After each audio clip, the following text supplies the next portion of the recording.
Então, boa noite a todos. Sejam muito bem-vindos a mais uma live do Grupo de Estudos em Direito, Inovação e Tecnologia da Faculdade de Direito da UFBA. Meu nome é Larissa Santos, sou estudante de Direito e colaboradora para o DIT UFBA.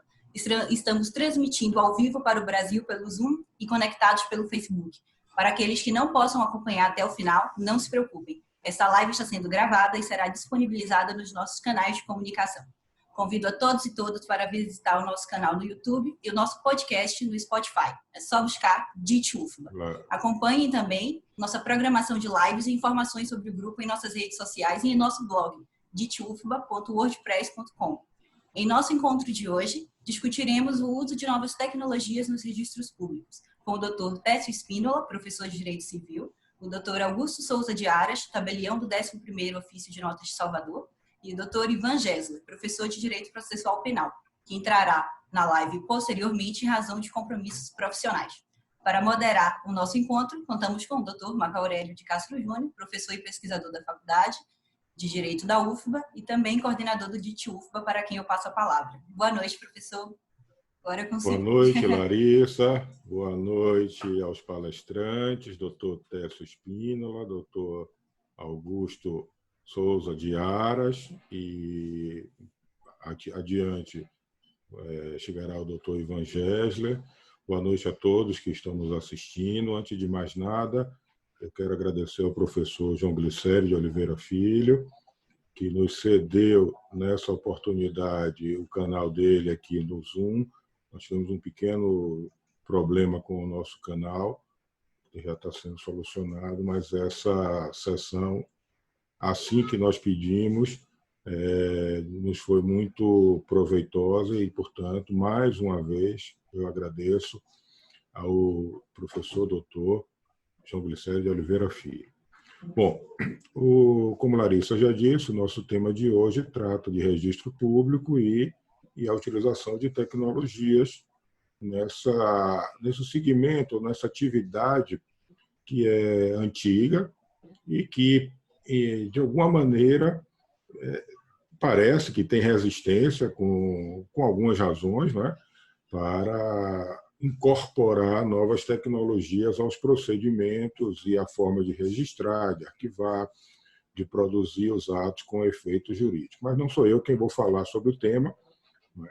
Inicialmente, terá a palavra o Dr. Técio Spínola, que, como Larissa já disse, é professor de Direito Civil da Universidade Federal da Bahia, na Faculdade de Direito, é doutor em Direito Civil pela USP, mestre em Direito pela Universidade Federal da Bahia, advogado militante, membro do Instituto de Direito Privado e da Comissão de Arbitragem da OAB, dentre muitos outros títulos. Aqui é só um micro resumo do currículo dele. Professor Técio, por favor, o senhor dispõe do seu tempo para nos brindar com a sua palestra.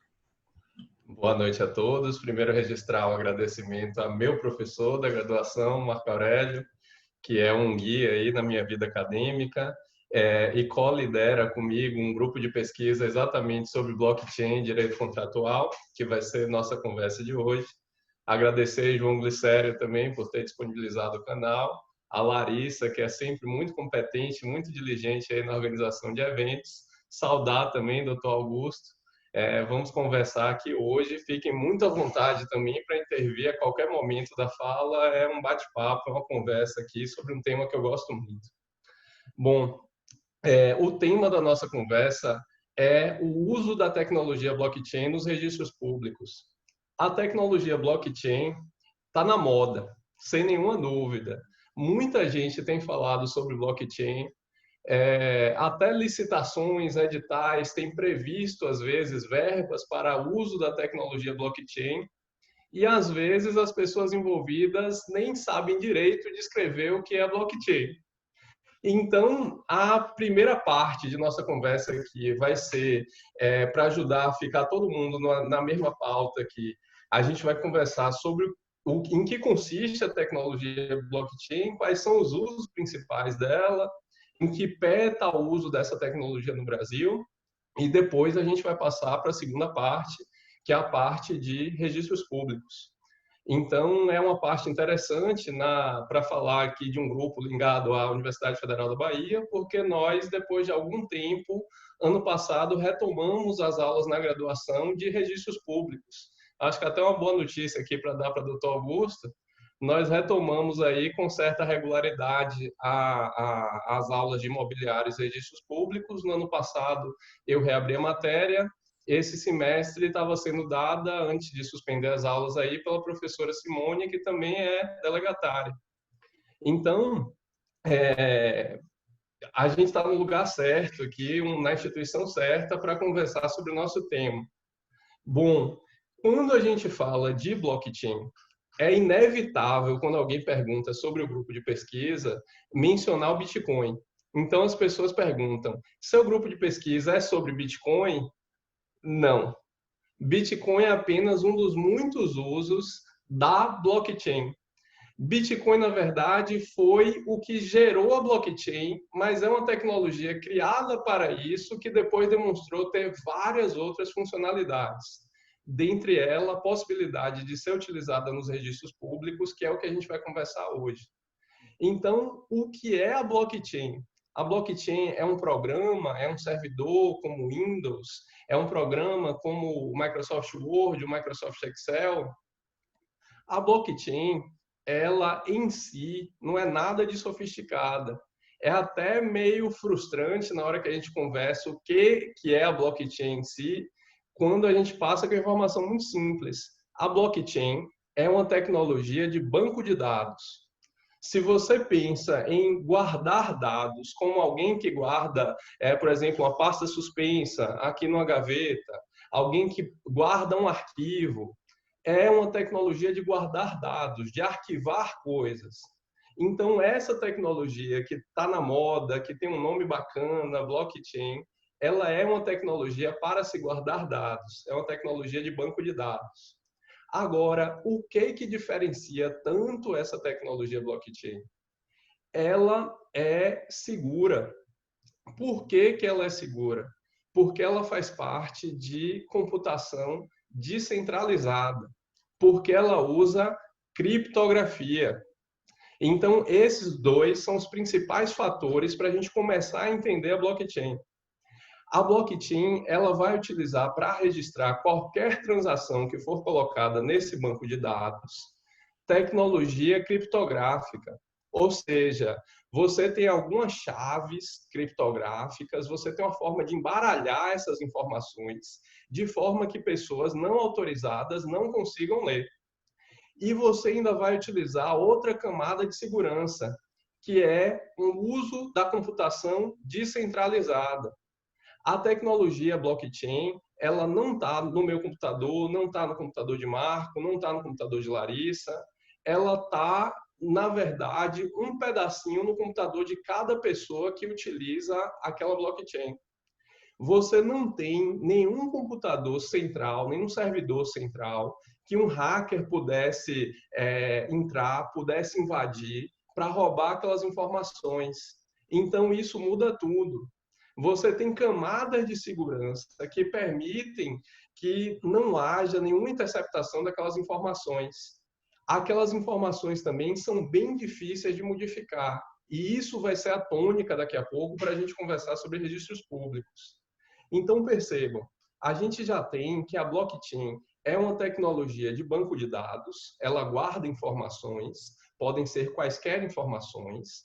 Ela é uma tecnologia que usa a computação descentralizada, você não tem um servidor que possa ser atacado e roubar aquelas informações, e ela usa forte criptografia para proteger essas informações.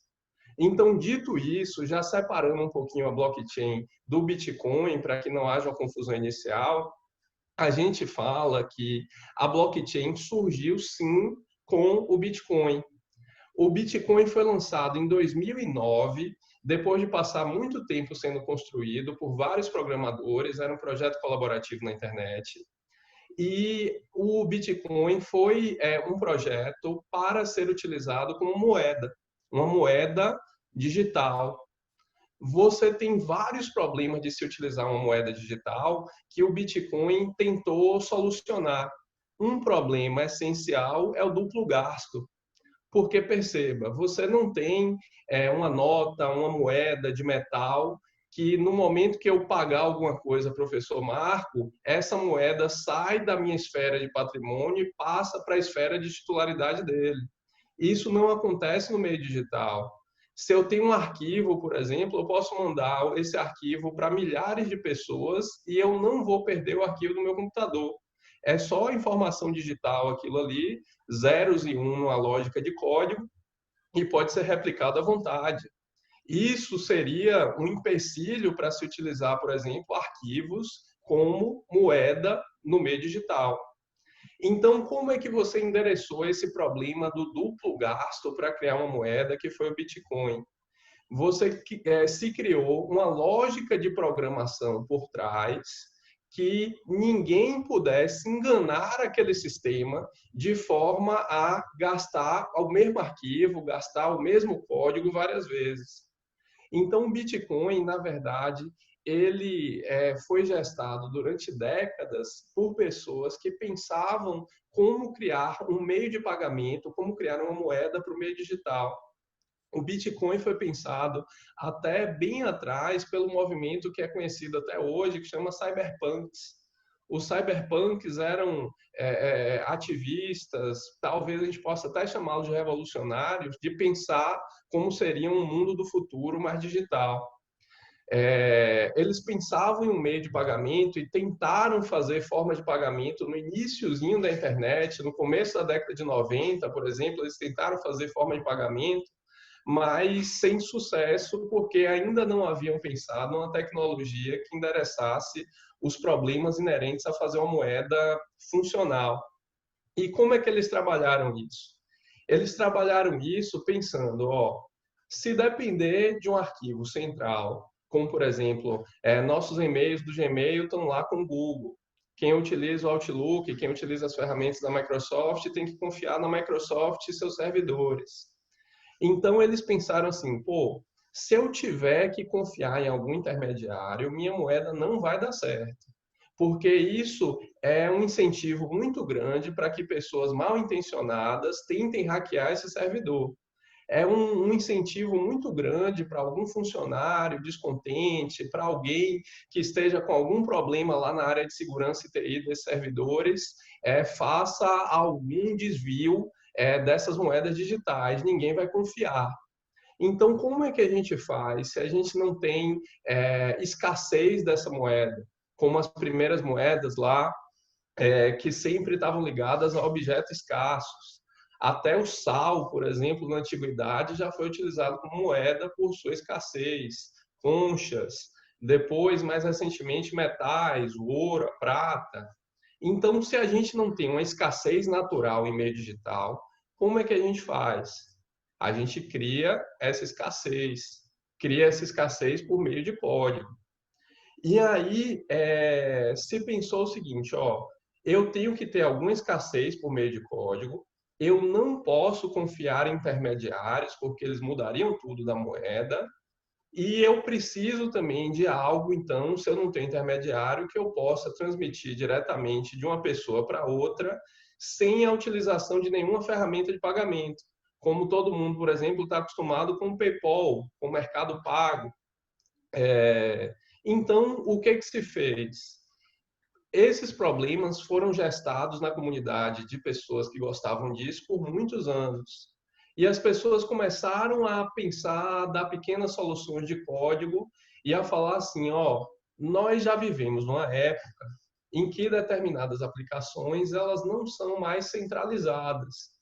Nós tivemos até problemas, por exemplo, com aplicativos como o Napster, que infringiam direitos autorais na troca de músicas, na troca de filmes, e já eram aplicações de compartilhamento ponto a ponto que eram descentralizadas. Cada um tinha um pedacinho do arquivo e ninguém era responsabilizado por ser um servidor que estava distribuindo aquela pirataria.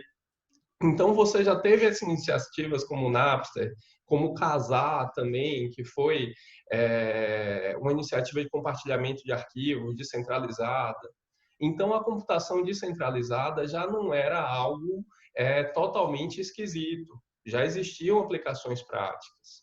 Hoje a gente pode pensar, por exemplo, no torrent também, que continua sendo usual. E aí, quando você pensa na computação descentralizada, você já pensa em alguma coisa que mata intermediários, que era o problema lá de depender de alguém como figura de confiança. Então, o que se fez? Se pensou, eu quero um sistema sem intermediários, descentralizado, cada um vai ter um pouquinho do código, e eu quero ter um sistema também que vá criar uma escassez, que vá criar uma forma de proibir o duplo gasto. Como é que eu faço isso? Se eu não tenho ninguém para centralizar isso, para falar assim, na sua conta você só tem X, se você gastar, vai ser retirado daquela conta. Nós temos que confiar no sistema. Então, foi feito todo um sistema para que ele rodasse de forma descentralizada, um pedacinho no computador de cada um, e um pedacinho no computador de cada um, no final das contas, vai fazer um sistema sofisticado que vai conseguir validar essas transações, para dizer, passou o arquivo de uma pessoa A para a pessoa B. E aí você vai fazer o débito na conta de A, vai fazer o crédito na conta de C. Então, com isso, você não precisa mais de um intermediário e você confia no sistema. Você confia, na verdade, em operações matemáticas. Quem está confiando no sistema do Bitcoin, por exemplo, ou qualquer outra conhecida como criptomoeda, essas moedas são conhecidas como criptomoedas, está confiando, na verdade, na validação do sistema. Então, nós temos uma computação descentralizada que você confia na matemática que está por trás daquilo. Essa matemática é um quê de complexo, eu acho que não é o objeto aqui do aprofundamento no evento, que é mais para demonstrar, mas pense assim, você tem operações sofisticadas que impedem, por exemplo, que alguém use um mecanismo para hackear. Vai ser tão caro, vai ser tão custoso em poder de computação, tantas horas de um computador tentando processar aquilo, que você precisaria de computadores muito potentes para tentar hackear alguma coisa. Então, nós temos esse cenário. Esse sistema foi criado para fazer a moeda Bitcoin. E esse sistema que eu estou falando é a blockchain. Então, antes de falar de qualquer coisa de moeda, eu falei de um sistema. É um sistema que usa criptografia, é um sistema descentralizado, é um sistema que não tem intermediários, que foi feito para não ter intermediários. E até agora eu nem falei nada de moeda, só falei de transações, de transmissões de arquivos. Então perceba que esse sistema, essa tecnologia, é a tecnologia da blockchain.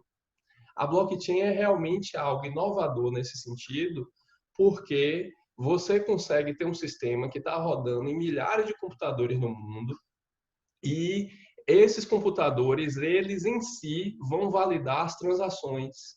Alguém que quer fazer uma transmissão de algum ativo num sistema blockchain vai jogar no sistema e, com o tempo, os computadores participantes vão validar isso. Então, percebam que essa tecnologia toda foi criada para fazer o Bitcoin por uma figura central que é extremamente interessante, que se chama Satoshi Nakamoto. Então, Satoshi Nakamoto era um codificador muito ativo na comunidade, passou anos desenvolvendo e ficando à frente do projeto do Bitcoin e respondia e-mails, participava de fóruns, participava de conversas. Depois que o Bitcoin foi lançado, Satoshi Nakamoto resolve transmitir toda a administração, toda a gestão disso para um terceiro, para terceiros, na verdade, e some. É algo extremamente interessante. Ninguém sabe até hoje se Satoshi Nakamoto é uma pessoa, se era um grupo, se era uma mulher, se é um brasileiro, se é um russo. Ninguém sabe.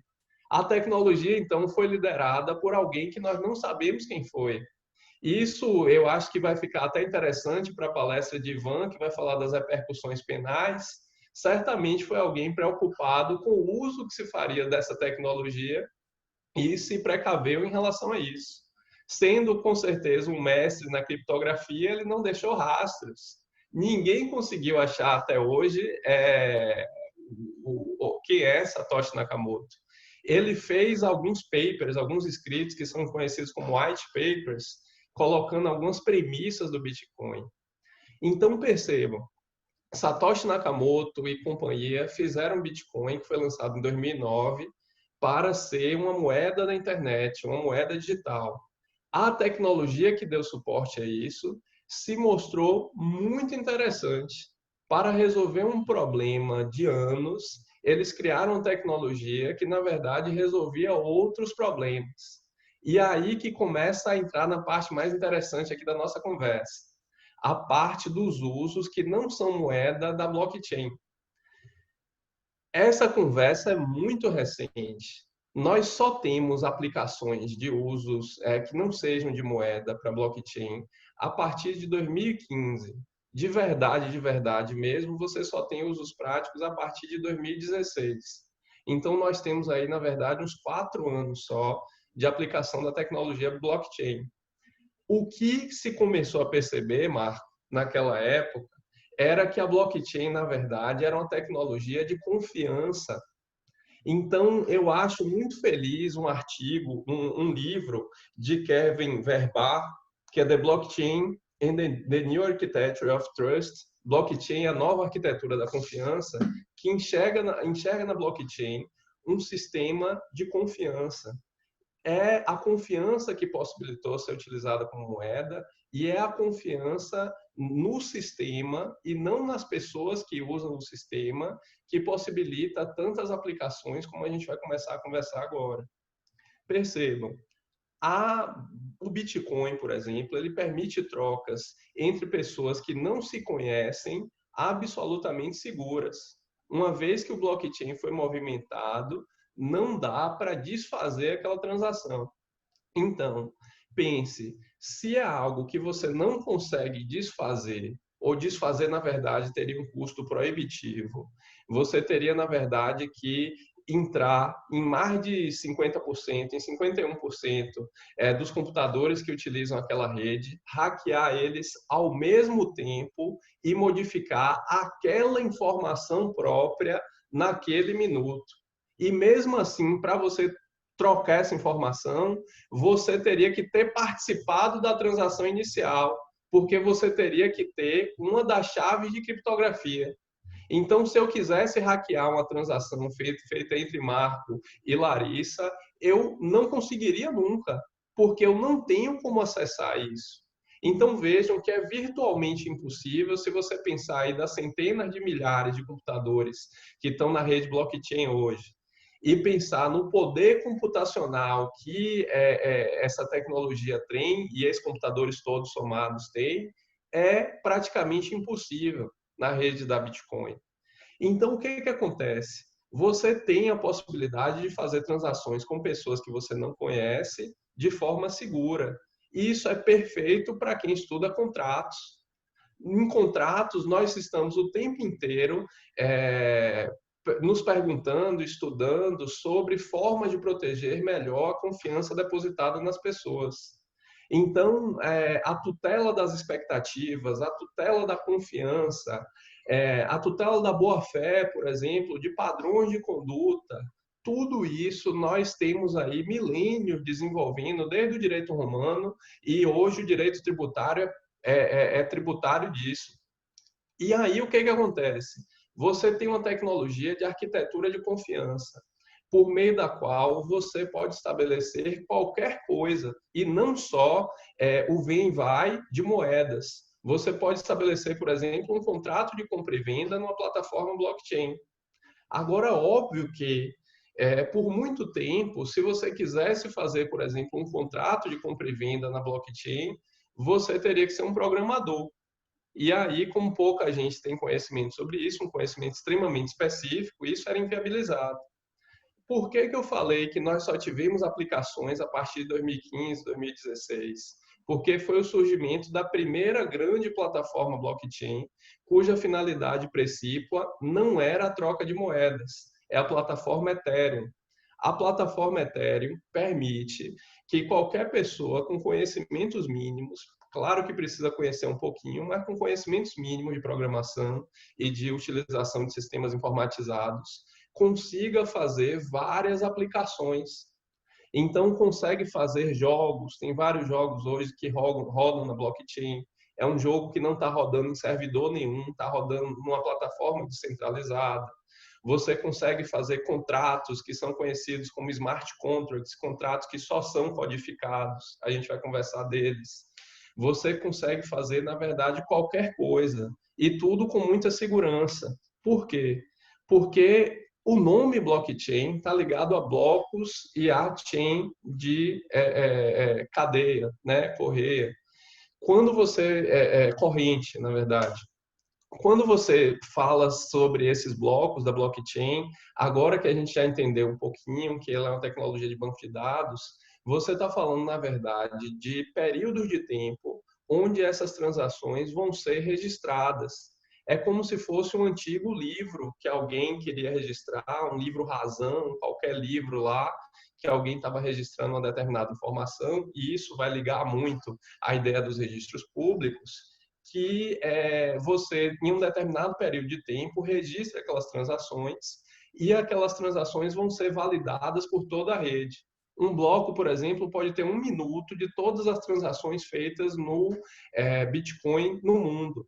No minuto seguinte, vai ser feito outro bloco que vai ser anexado ao bloco anterior. Cada bloco ele tem pedaços de engate.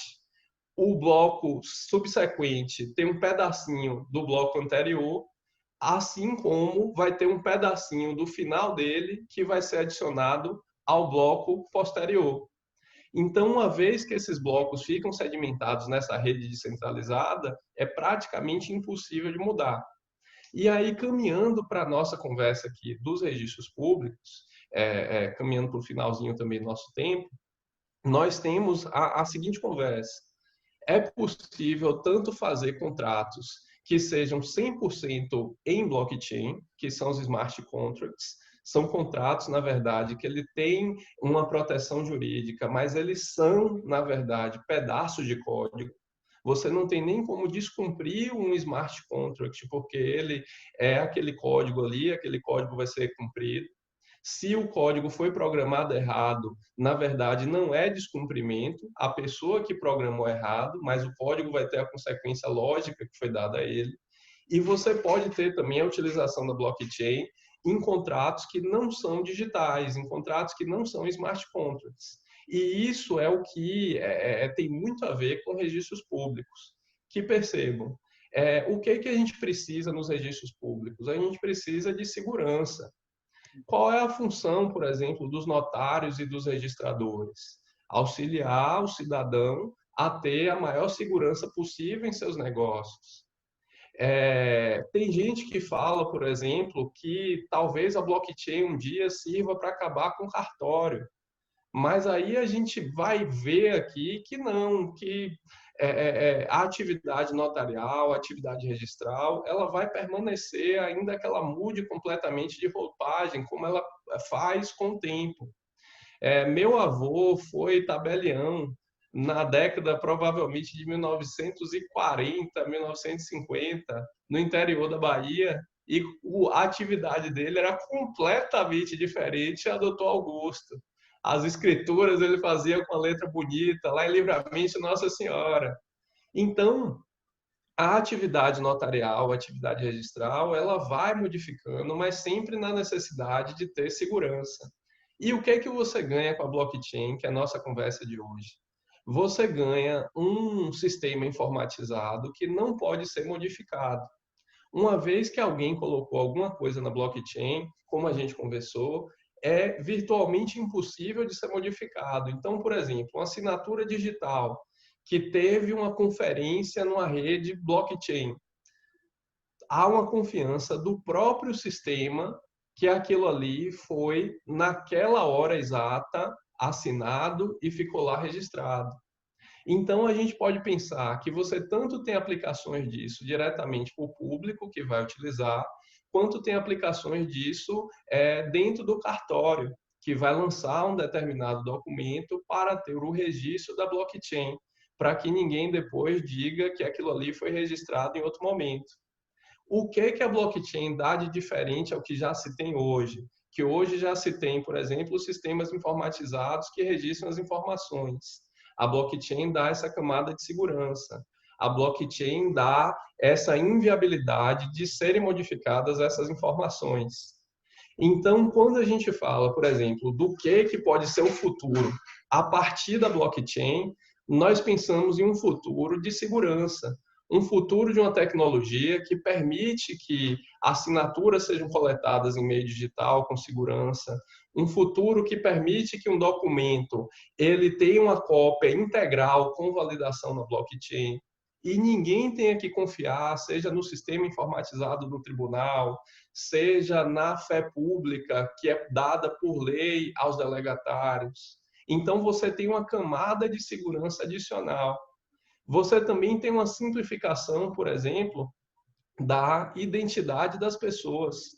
A Índia, por exemplo, há pouco tempo, fez um sistema enorme de identificação digital dos cidadãos, que torna muito mais fácil você conferir que é aquela pessoa mesma que está fazendo um contrato de compra e venda, que está fazendo uma procuração. O professor Marco, por exemplo, encontra várias dificuldades com procurações nas juntas comerciais, e essas dificuldades, por exemplo, que a gente tem no nosso dia a dia com junta comercial e com outros lugares, quando você tiver uma identificação totalmente segura, ela pode ter aplicações da blockchain para conferir uma segurança adicional, a gente vai ter um ganho expressivo aí de velocidade no negócio, de segurança nas transações.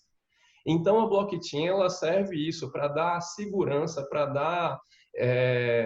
para criar confiança entre partes que podem ter receio de fazer negócios. Percebam que a própria tecnologia jurídica, a gente falando do direito como um todo, ele pode ser visto como uma tecnologia. É uma tecnologia que, quando vai se desenvolvendo, permite que as pessoas façam negócios com pessoas que não são de sua vizinhança, que não são de seus grupos familiares. Se você tem um bom sistema jurídico, eu consigo fazer negócios com pessoas que eu não conheço bem, porque eu sei que eu tenho respaldo por trás do judiciário, eu sei que eu tenho respaldo das normas legais. Então, essa criação de um sistema que também lhe dá confiança é uma camada adicional. Eu não sou desses que acha que cartório deve acabar, que o judiciário um dia vai poder ser substituído por robôs, mas eu não tenho dúvida que tecnologias como a blockchain podem dar uma segurança adicional. Os processos digitais, por exemplo, já são um grande avanço aí na facilidade de acessar os processos. Antigamente tinha várias anedotas de pessoas, por exemplo, que comiam títulos de crédito nas aulas do professor Marco Aurélio, e para dizer assim que em razão do princípio da cartularidade não podia mais executar. E hoje em dia, seu processo digital lá, felizmente o sujeito não pode comer, mas o sujeito ainda pode apagar.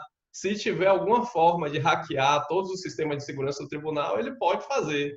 Mas se, por exemplo, se o processo digital ele estiver certificado na blockchain, não vai ter nenhum jeito daquela informação ali ser perdida.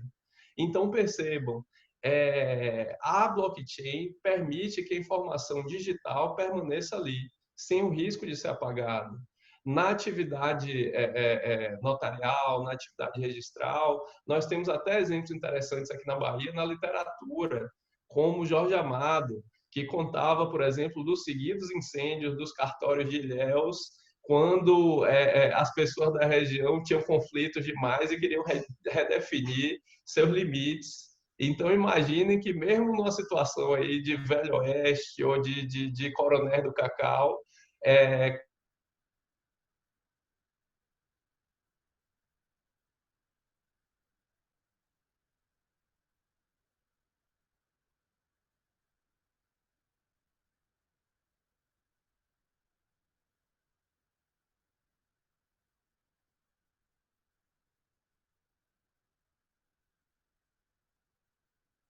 hoje o nome está na moda, mas que com o tempo ela tende a ser invisível.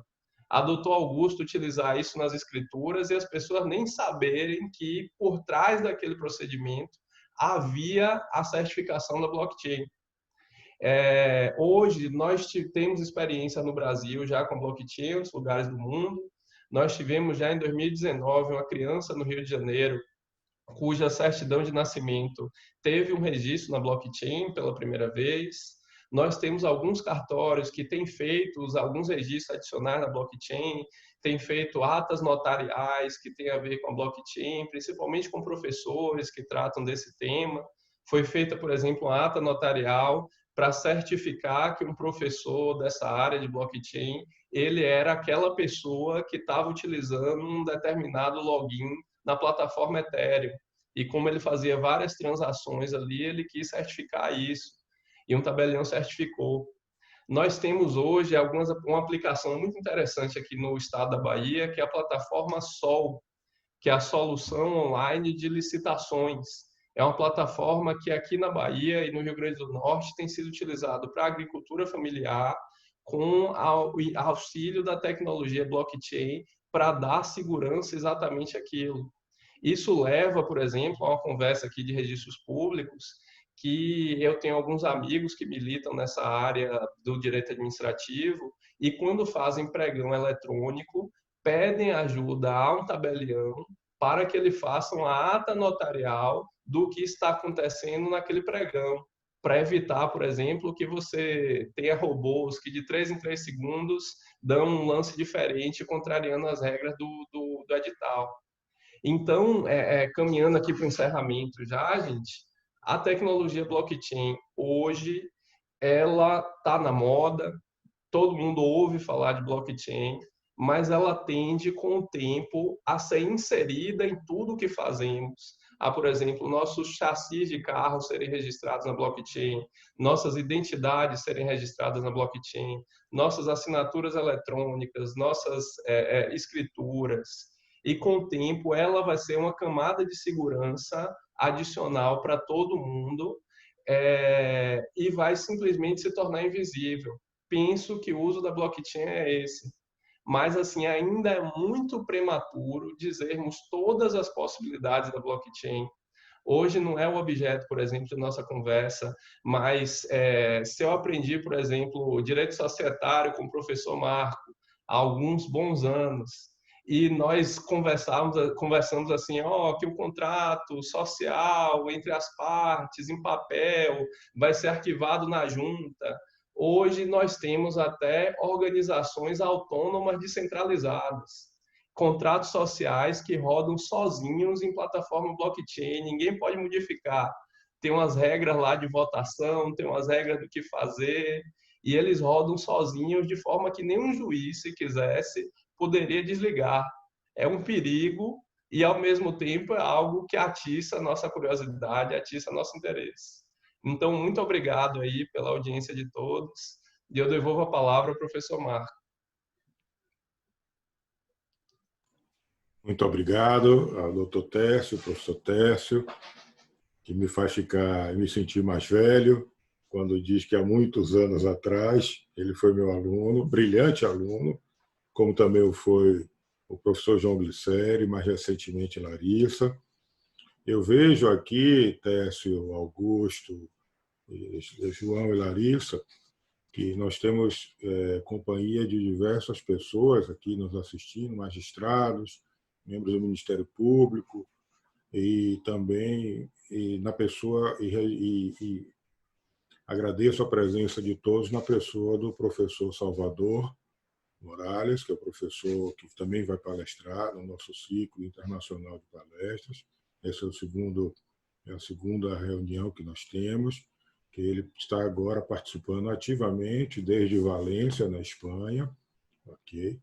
Então, em nome dele, eu agradeço a presença de todos. E para não demorar muito, eu vou só deixar registrado aqui 2 pontos que basicamente um ponto que você falou, Tércio. Você disse que a blockchain está tirando a necessidade de confiar nas pessoas para confiar nos sistemas. Você disse também que nossas informações caminham para estar todas no sistema, não é? É um empoderamento do sistema e um sistema que é cada vez mais realmente poderoso, capaz, potente, e que pode nos levar ao que se chama de pós-humanidade, mas que não é tema nosso aqui, vai ser tema de outro encontro adiante. Mas é algo que deve ser levado em consideração por todos que militam com o direito. Você também falou que a Índia agora já completou um sistema de cadastramento dos seus cidadãos com meios digitais, não é? Outros países também já fizeram, mas a China também já tem isso. São 2 países extremamente populosos, os 2 mais populosos do mundo, ou seja, é algo que é possível fazer, não é? E com o uso de tecnologia, e é possível não só facilitar a vida do cidadão, mas também, por outro lado, aniquilar a sua, de alguma maneira, autonomia, acabar com a sua privacidade e, às vezes, até com a sua intimidade. Sim. Então, nós estamos vendo agora, nesse momento dramático que o mundo vive, com o que eu chamo de singularidade epidemiológica, que é a que todos chamam de pandemia de Covid, que nos prédios, inclusive particulares, né, as pessoas residenciais, as pessoas se identificam, não é, com a face, transmitindo dados, inclusive, de sua temperatura corpórea, quando entram e quando saem de casa, dos prédios públicos, etc. São dados que estão sendo entregues para o controle do governo, que pode ser para um bom motivo, não é? Porque a partir daquela coleta de dados, se a pessoa efetivamente apresentar um estado febril, dispara todo um sistema para atendimento daquela pessoa e também dispara automaticamente avisos para todas as pessoas que com ela tiveram. E é fácil de ver. 2 celulares que estão juntos, as pessoas estavam juntas. Os celulares transmitiram a sua localização. Então, isso já se faz na China, não é? Então, esse georreferenciamento de celular também será objeto de um dos nossos encontros que teremos nessa sequência. Mas hoje quem brilha são vocês. Eu só estou colocando essas interrogações, essas indagações, para apimentar um pouco o nosso encontro. Então, já tomei muito tempo de vocês e passo a palavra ao doutor Augusto de Souza de Aras. Ele é tabelião do 11º ofício, ele já foi procurador do município de Lauro de Freitas, é formado pela Universidade Católica da Bahia e tem especializações. Não dá para ficar falando o currículo de vocês todo, porque é realmente extenso. Ok? Então, passo imediatamente a palavra ao doutor Augusto Souza de Aras. Por favor, seja bem-vindo mais uma vez. A palavra é sua. Desde já agradecendo o convite do professor Marco Aurélio de Castro Júnior, do professor João Glicério, de participar desse 2º episódio, aqui, por assim dizer, segundo conversação do grupo destinado aos estudos do direito, inovação e tecnologia da centenária Faculdade de Direito da Universidade Federal do Estado da Bahia, que se mantém, como sempre, bastante relevante pela produção científica dos professores, parabenizando essa introdução de um expert, o professor Técio Spínola, que colocou de forma muito didática o que é blockchain, o que é difícil, inclusive, sobretudo para quem milita nessa área. Nós não vemos isso na faculdade. Que bom que temos agora essa notícia, não só de que há grupos de estudo dedicados à temática, como também ao próprio registros públicos. E me permita deixar aqui registrado a parabenização à organização, na pessoa da Larissa Santos, que brilhantemente é muito diligente. Bom, acho que não haveria, possivelmente, um momento mais oportuno e propício para se falar sobre direito, inovação e tecnologia. Por conta desse momento de dificuldades que se passa em razão da pandemia. Se é verdade que, para Kurzweil, a lei dos retornos acelerados já previa, professor Marco Aurélio, que a tecnologia da informação cresce de forma exponencial e dobrando o seu alcance a cada ano, a pandemia tem um efeito semelhante, porém de forma impositiva. A humanidade não mais está agindo de forma proativa, mas sim por necessidade. Isso tem um aspecto positivo. Qual é o aspecto positivo? É de sair, de pensar em novas formas de resolução dos velhos ou novos problemas, de novas formas de prestação de serviços, e se valendo tanto de meios já conhecidos, a exemplo da blockchain, que está aí, como o professor Técio se referiu, desde 2008, mas com algum grau de efetividade a partir de 2016, seja pensando em novos meios, novas tecnologias, porque estas, inegavelmente, são meios que garantem eficiência e, aqui, pensando de uma forma também segura, principalmente no que toca ao compartilhamento de dados. Eu me recordo aqui, fazendo um breve parênteses, que há um pouco mais de uma década eu tive a oportunidade de acompanhar a defesa da tese de doutorado do nosso moderador e que lançou luzes sobre a concepção de um conceito diferente de antropocentrismo, um conceito bastante duradouro. E para quem pensava que levaria muito tempo para se falar em personalidade jurídica do robô, que conversa é essa? Como é que o robô tem personalidade jurídica?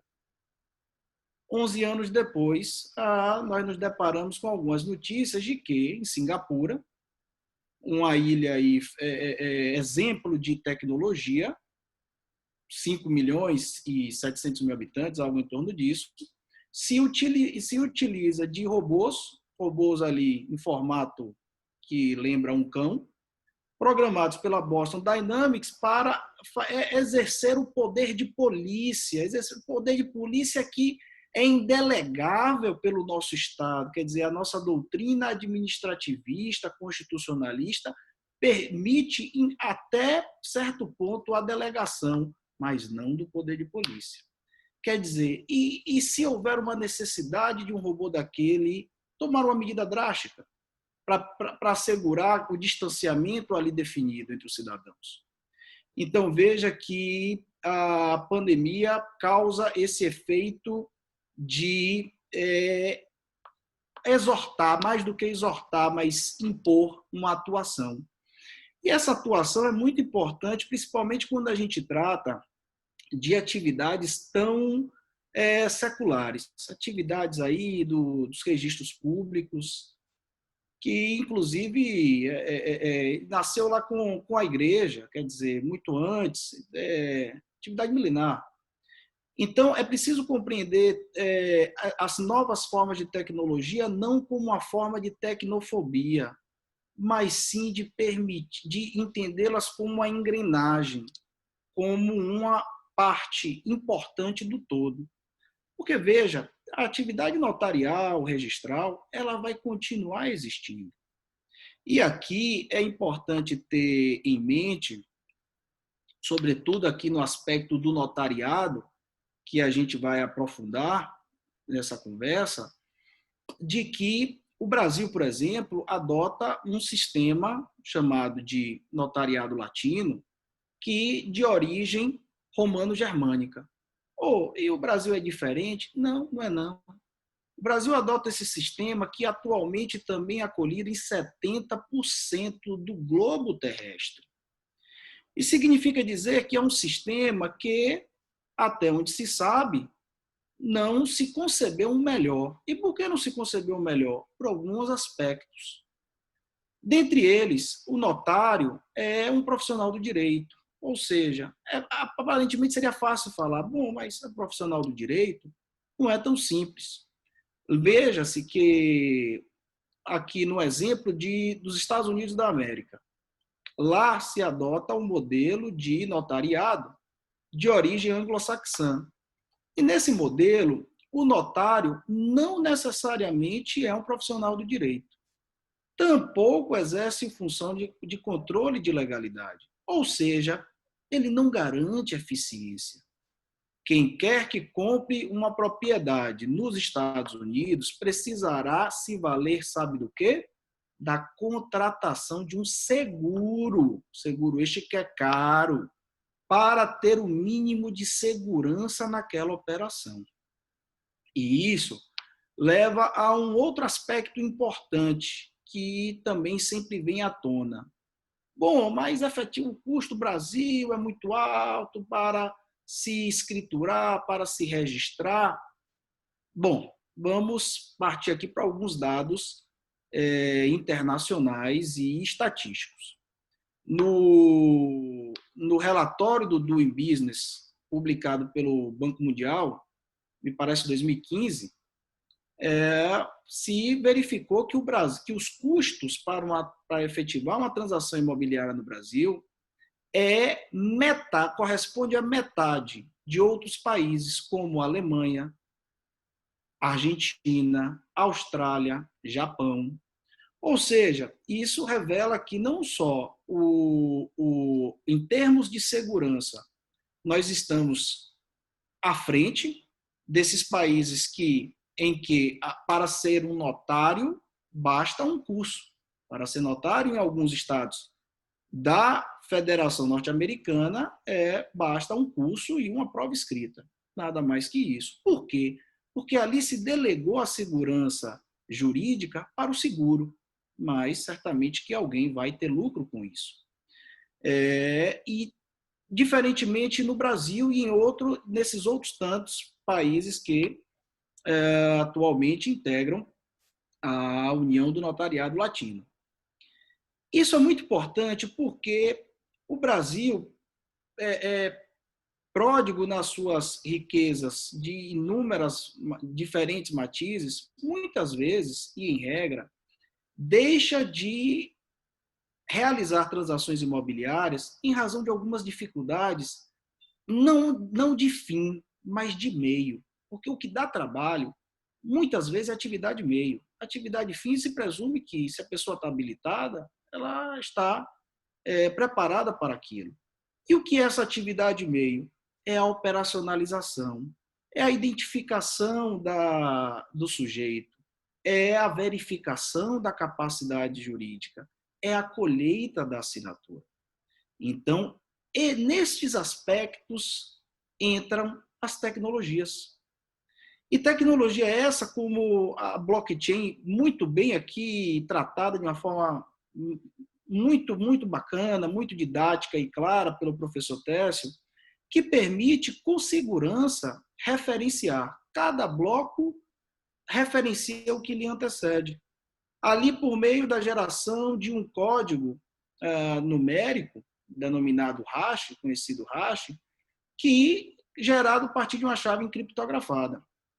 É bem verdade também que, conquanto a tecnologia seja fundamental para a prestação do serviço final, é necessário velar pela segurança. Como o professor Marco dizia, alguns sistemas, naturalmente aqui não se referem a blockchain especificamente, mas essa abordagem científica muito bem feita é fundamental, porque, do contrário, se tende a entender que qualquer sistema é auditável, é passível de verificação, quando sabe-se que não é.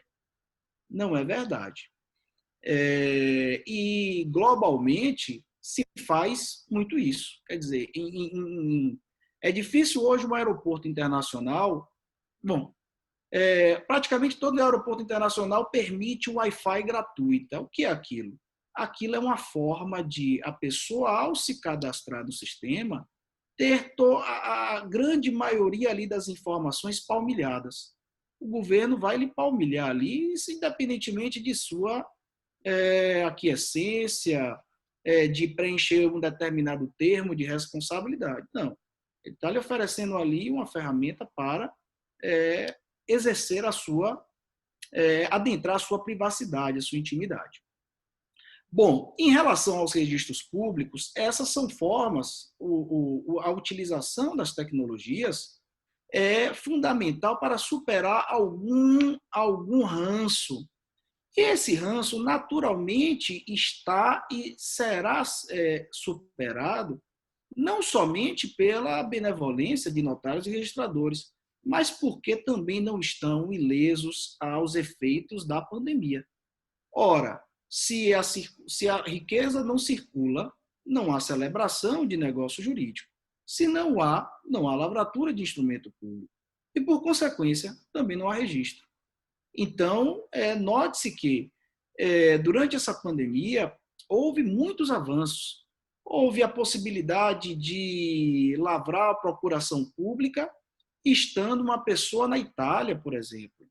Quer dizer, até então, quem quer que estivesse no estrangeiro precisaria agendar um horário via site do Ministério das Relações Exteriores para comparecer em um determinado dia e hora a um consulado ou embaixada, para que só então fosse lavrado a procuração pública.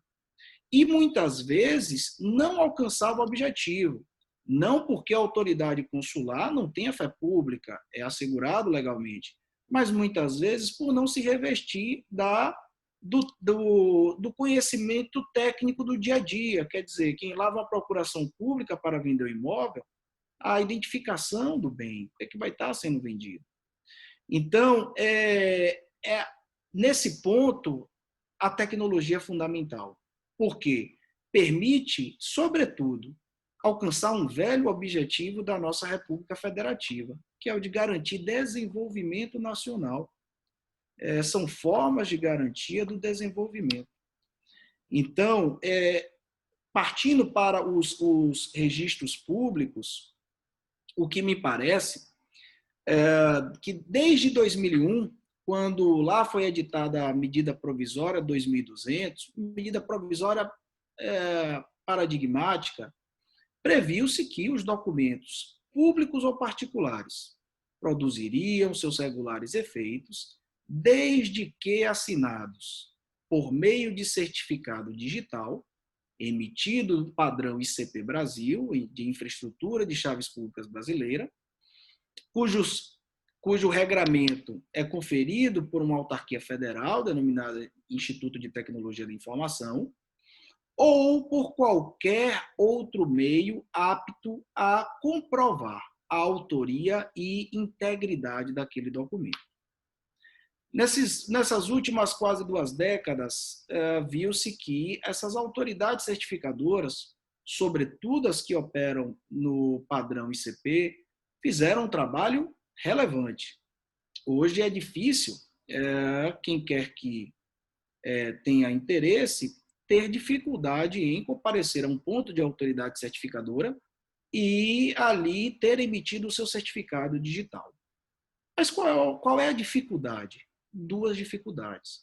A primeira, o custo é elevado. Não é todo cidadão que tem condições de arcar com um certificado digital que tem validade 1, 2, 3 anos. E o segundo, a necessidade de comparecimento pessoal. Ou seja, é tudo que nós não podemos nesse momento. Porque se objetiva-se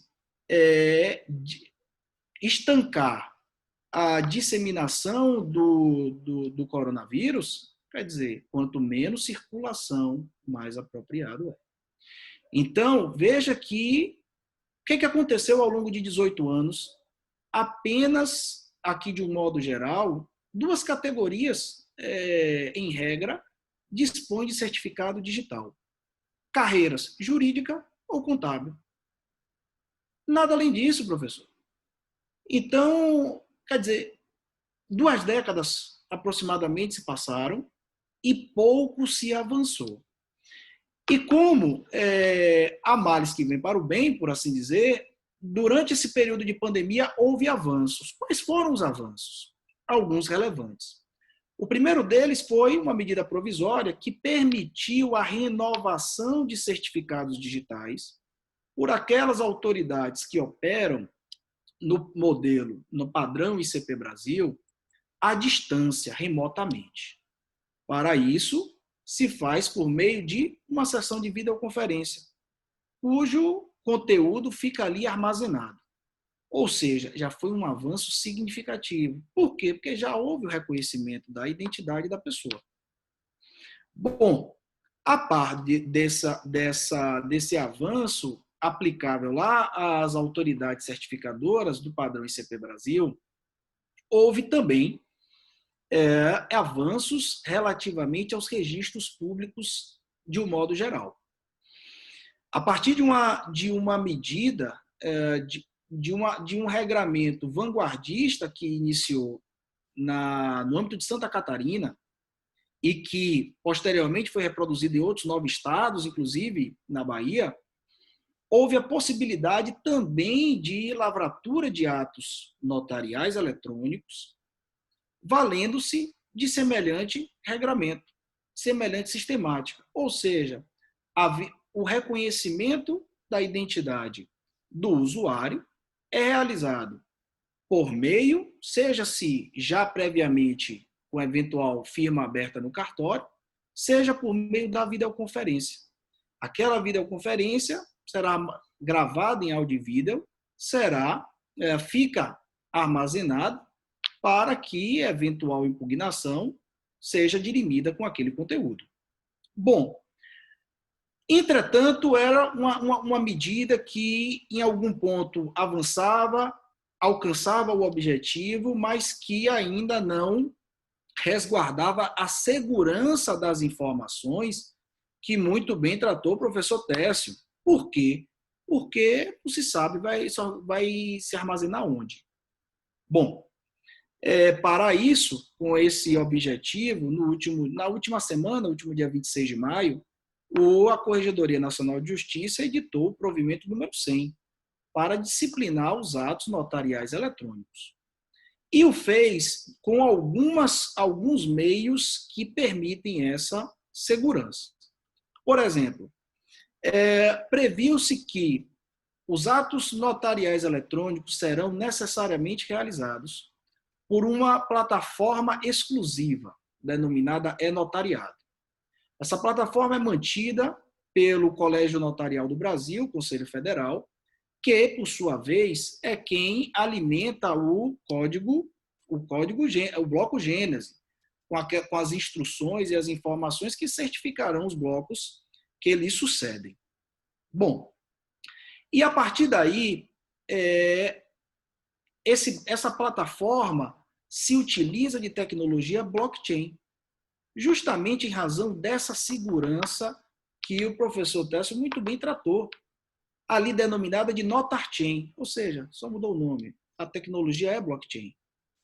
E desse modo, o que se busca não só o que se busca, o que está previsto ali no provimento é que as informações, justamente em razão da sensibilidade dos dados pessoais, somente são compartilhadas e passíveis de acesso pelos notários cadastrados naquela plataforma, de forma a resguardar a privacidade, a intimidade e também de velar pelas disposições da nova Ordem Vacatio Legis, Lei Geral de Proteção de Dados. Então, doravante, os dados, as informações pessoais somente são acessíveis e compartilhadas por notários previamente cadastrados ali na plataforma do e-notariado. E como essa plataforma se desenvolve? Qual é a forma de que os atos notariais em meio eletrônico sejam realizados? igualmente, é muito próximo aqui do que nós tratamos de forma histórica.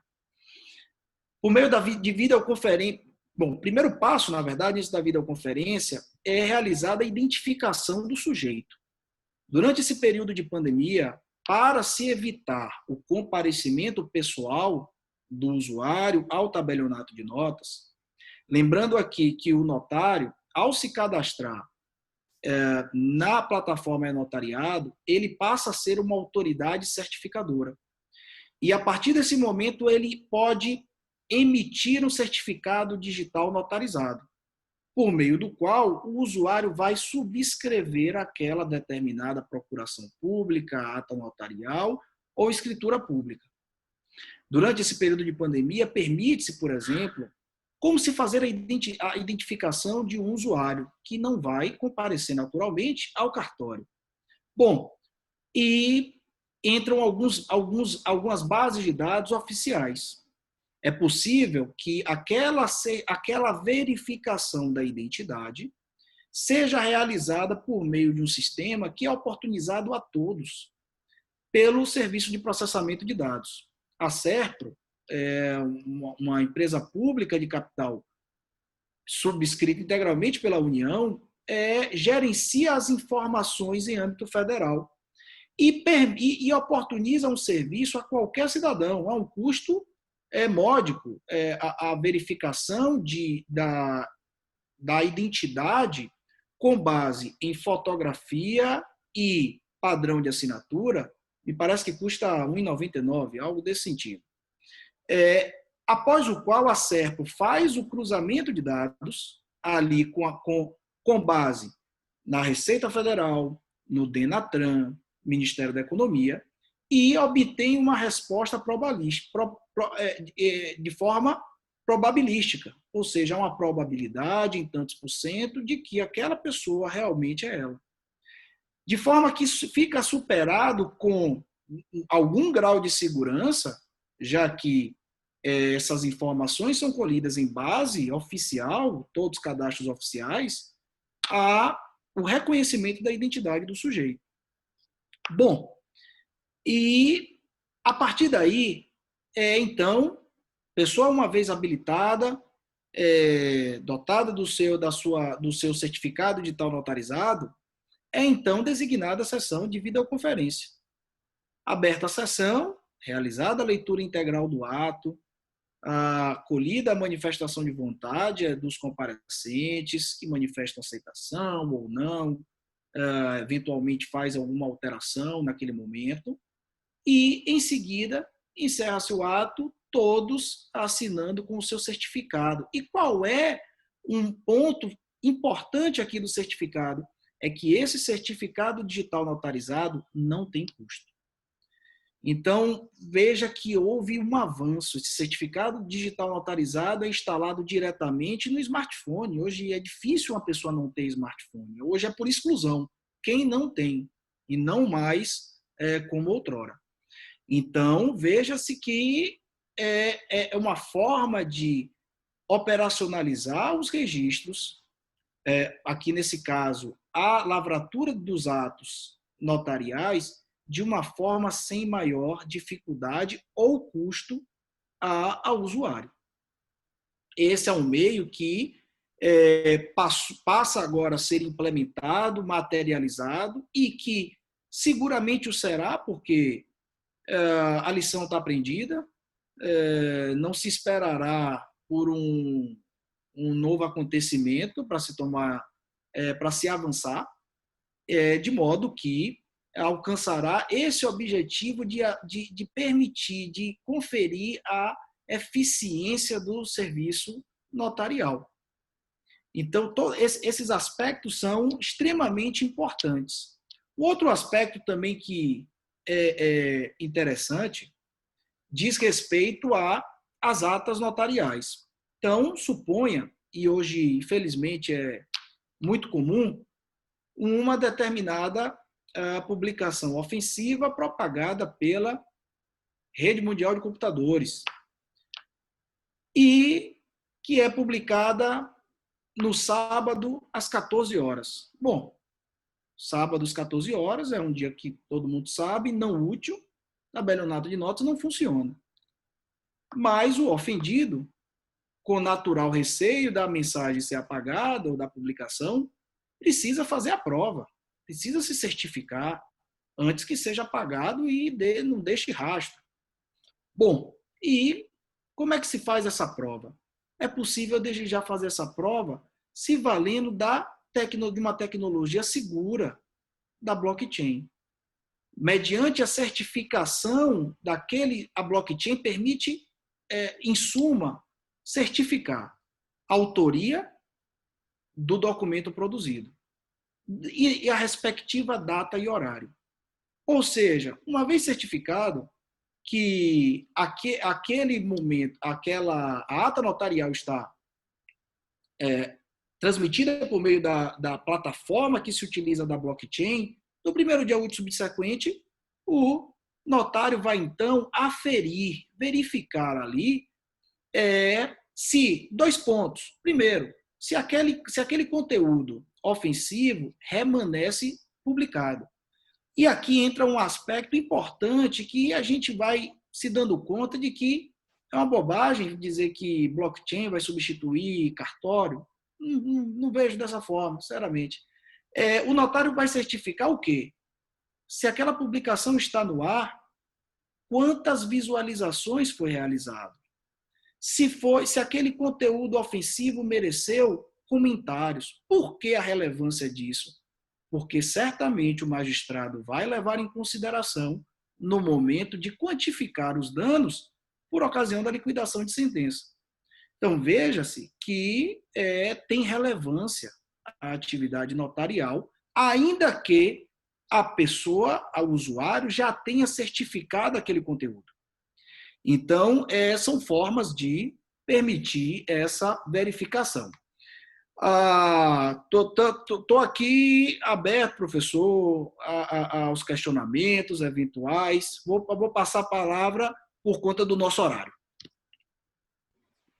Bom, eu agradeço, doutor Augusto, a sua palestra. Realmente, a gente pode perceber que, com a evolução dos tempos, né, e o desenvolvimento da tecnologia, que os notários não têm ficado para trás. Aquela ideia que a gente tinha do sujeito, como o Tércio falou, na época do avô dele, que tinha aqueles livros imensos e tal, aquilo realmente já ficou para trás, os registros são todos digitais, não é? E essa recentíssima regulamentação do CNJ, que é muito bem-vinda no momento em que nós temos esse distanciamento social, onde, embora estejamos aqui próximos, não é? E estamos à distância. Essa desterritorialização, essa destemporalização, por exemplo, o professor Salvador, que está participando hoje como ouvinte, mas palestrará, a destemporalização, já que ele está em outro fuso, não é?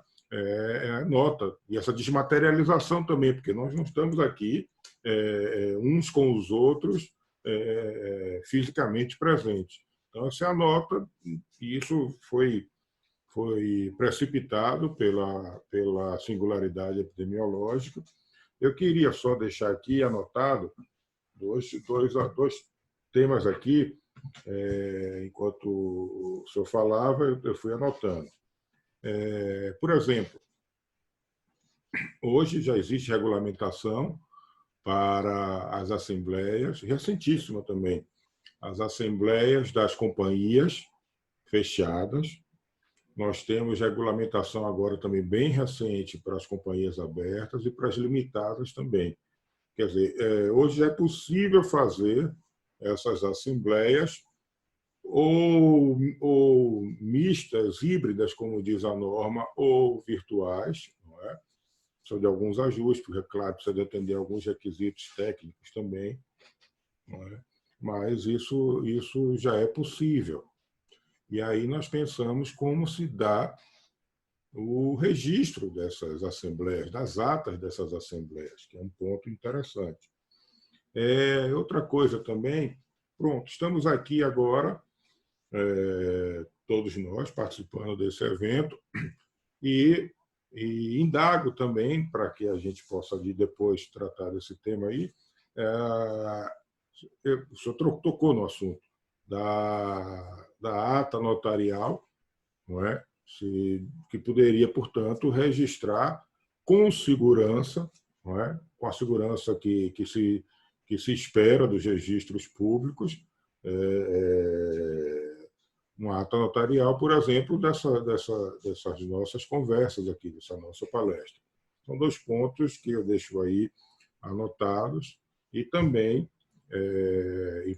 para poder já passar a palavra para o nosso terceiro palestrante da noite, Dr. Ivan Gessler, que muito gentilmente acorreu ao nosso pedido, estava agora em outro compromisso. Ele que é advogado criminalista, mestre em Ciências Criminais pela PUC do Rio Grande do Sul, é pós-graduado em Direito Público pela Uniana, é professor de já há alguns anos e coordenador da pós-graduação em Ciências Criminais do Centro de Estudos José Aras, o SEJAS, é professor de Direito Processual Penal na Escola dos Magistrados da Bahia, na Escola Superior de Advocacia, também na FACEMP, Unifaz, o Barbosa e diversas outras instituições de ensino, e é autor do livro Prova Penal Digital. Então, tem também muita expertise nessa área e será um prazer ouvi-lo agora abordando o tema que ele escolheu para tratar nesse momento. Professor Ivan, seja muito bem-vindo mais uma vez e a palavra é sua. Muito obrigado. Obrigado, professor. Boa noite a todos. Ao doutor Marco Aurélio de Castro, ao doutor Augusto Aras, que antecedeu, ao doutor Técio Espínola, a tantos amigos que eu tenho também na Faculdade de Direito da Bahia. Eu tive a oportunidade, no ano passado, de ficar 1 ano aí na UFBA, como professor substituto de processo penal e de prática criminal. Realmente foram 12 meses excepcionais, muito aprendizado, muito carinho pelos alunos, deixei grandes amigos aí, espero poder retornar um dia. E fico feliz pelo nível das palestras, né? Temas tão interessantes. Nós sabemos que hoje nós vivemos em um cyberespaço, Levi denunciou isso, né? E os recursos tecnológicos tão utilizados em todas as searas sociais, eles não ficaram alheios a uma incidência também no âmbito processual penal e no direito penal. Cada vez mais nós temos uma criminalidade globalizada, transnacional, eu diria energizada pela rede mundial de computadores, energizada pela internet. E o Estado, claro, que detém o direito potestativo de punir, não poderia ficar no combate a essas organizações criminosas e essa criminalidade cada vez mais globalizada e organizada apenas com os métodos convencionais, eu diria, ortodoxos de persecução crimes da persecução penal. Então, o processo penal realmente também tem utilizado e usufruído desses recursos tecnológicos, daquilo que Manuel Valente chama de métodos ocultos, né, de investigação, Auri também nesse sentido. O problema é que o processo penal tem o seu tempo, né? O problema é que o direito penal e o direito processual penal tem o seu tempo. É preciso semear, cultivar para poder coletar, realizar essa colheita de uma verdade processual. E no Brasil, principalmente, tem existido uma banalização nesses recursos tecnológicos de investigação, nesses recursos digitais. Basta nós, e isso ocorreu muito depois que eu tive a satisfação de lançar esse livro, Prova Penal Digital, logo depois nós tivemos os vazamentos no âmbito da Operação Lava Jato, onde o então juiz federal, Sérgio Moro, ficou manifestado que ele de certo modo, procurava provas, supostas evidências, juntamente com o Ministério Público, violou o sistema acusatório, violou o caráter democrático do processo penal. Isso ficou revelado no Brasil justamente pela utilização dos recursos tecnológicos. Claro que, naquele caso, pela inserção de hackers, nós tivemos acesso a esse tipo de comunicação. Mas, de fato, essas medidas inauditas alterapazes, elas têm sido banalizadas no Brasil já há algum tempo. São medidas decretadas como, por exemplo, interceptação telefônica, busca telemática. Nós tivemos agora, por exemplo, no caso de Bolsonaro, a coleta ou a colheita de um vídeo de uma reunião ministerial, o Moro entregando conversas com o deputado federal e com o próprio presidente da República, voluntariamente à Polícia Federal. Numa análise do Manual dos Inquisidores ou de um modelo inquisitorial, que é muito mais hoje, claro, um modelo histórico, porque não existe nenhum sistema processual penal mais puro. Jacinto Coutinho diz isso, né? Hoje, todos os modelos de processo penal que nós temos no mundo são modelos mistos, porque os modelos totalmente inquisitoriais ou acusatórios são, de fato, sem sombra de dúvidas, modelos históricos, né? Que não existem mais. Todos os modelos são mistos. Mas fato é que, voltando para o que eu dizia, nessa questão do sistema inquisitório, do modelo inquisitorial, nós temos, no modelo inquisitorial, a confissão como a rainha das provas. Hoje, a rainha, quem reina nesse manancial probatório no Brasil, são esses recursos tecnológicos. Então, você tem busca telemática, interceptação telemática, o pacote anticrime agora, por exemplo, a Lei 13.964, de 2019, trouxe a interceptação ambiental, numa inserção na Lei 296, de 96, que trata da interceptação telefônica. Então, se por um lado nós temos no Brasil o sistema do livre convencimento motivado, o juiz é livre para decidir, com base em todo o manancial probatório, se percebe uma banalização nesses recursos tecnológicos de investigação. São recursos que trazem a ilusão de uma verdade absoluta, de uma verdade real, que nós sabemos que não existe, nem no mundo da vida, nem no mundo do processo penal. Verdade real só a verdade divina. E ainda assim tem ateu que contesta. A verdade real está no todo, e o todo é inalcançável. O processo penal, ele tem uma função recognitiva, busca reconstruir algo que já passou e não volta mais. Como Carnelucci disse, as provas são os faróis que iluminam o caminho do juiz até a verdade. Mas uma verdade sempre relativa, uma verdade sempre parcial, uma verdade que não pode ser atropelada ou atropelar os direitos fundamentais. E essa banalização contribui para isso, para uma ideia de que, por exemplo, uma interceptação telefônica ou uma busca telemática traz uma ilusão de veracidade máxima, né? Ninguém vai, por exemplo, no vídeo ministerial contestar que disse que o ministro do STF, por exemplo, é vagabundo, porque a filmagem está ali.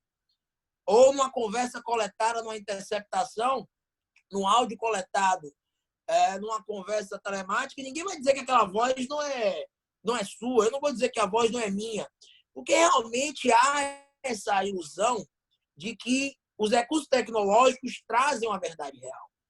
Mas se nós temos tecnologia para coletar a prova, se nós temos tecnologia para efeito de acusação, também existe tecnologia para camuflar, para editar, para fraudar recursos tecnológicos.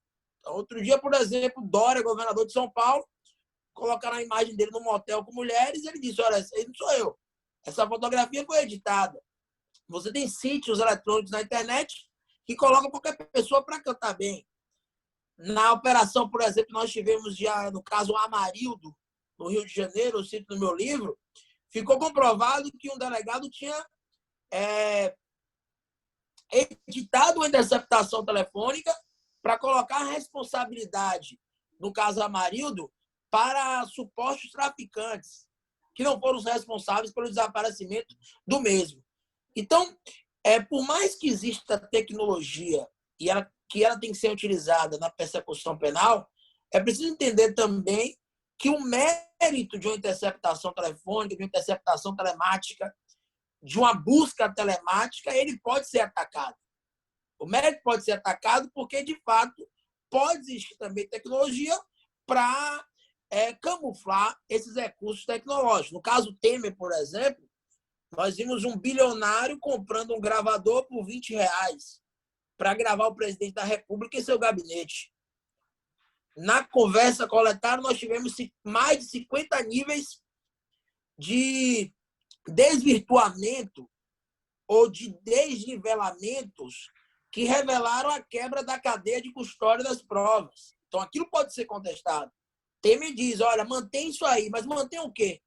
Uma hora tinha um rádio tocando ao fundo da gravação, outra hora não tinha. Não se sabe se essa edição foi natural ou artificial. Então, em nome do contraditório, do caráter epistêmico da prova no processo penal, de estándares probatórios que devem existir, inclusive na produção da prova digital, é preciso compreender que as regras do jogo devem ser observadas. No processo penal, é possível garantir punindo e punir garantindo. Quer punir, tudo bem, a gente pode pegar a chave do xadrez, prender e jogar a chave fora. Mas desde que a regra do jogo seja respeitada, inclusive para os meus inimigos. Porque, por exemplo, nós temos 2 ações constitucionais no Supremo Tribunal Federal, cujo eu tive a oportunidade de acompanhar audiências no ano retrasado, ou melhor, no ano passado, em que o Ministério Público Federal, antes do vazamento das conversas da Lava Jato, e a Polícia Federal defendiam explicitamente, expressamente, a inserção de backdoors, de porta dos fundos, em conversas por aplicativos de conversação instantânea. Então, você teria uma prova ilícita e abstrata e genérica que atingiria todas as nossas conversas de maneira indiscriminada. E foi o mesmo Ministério Público Federal que foi atingido pela ação de hackers nos vazamentos da Lava Jato. Então, não dá para ficar com esse discurso de conveniência. Às vezes, nós lutamos tanto contra um monstro que assumimos uma faceta monstruosa. O processo penal é o direito constitucional aplicado. Como Roquesin disse, o processo penal é o sismógrafo de um Estado democrático de direito, é o termômetro de uma democracia. Se eu quero saber qual a espécie de Estado de Direito, qual a espécie de democracia que existe num país, qual é o grau democrático, eu tenho que saber qual é o processo penal que se aplica nele.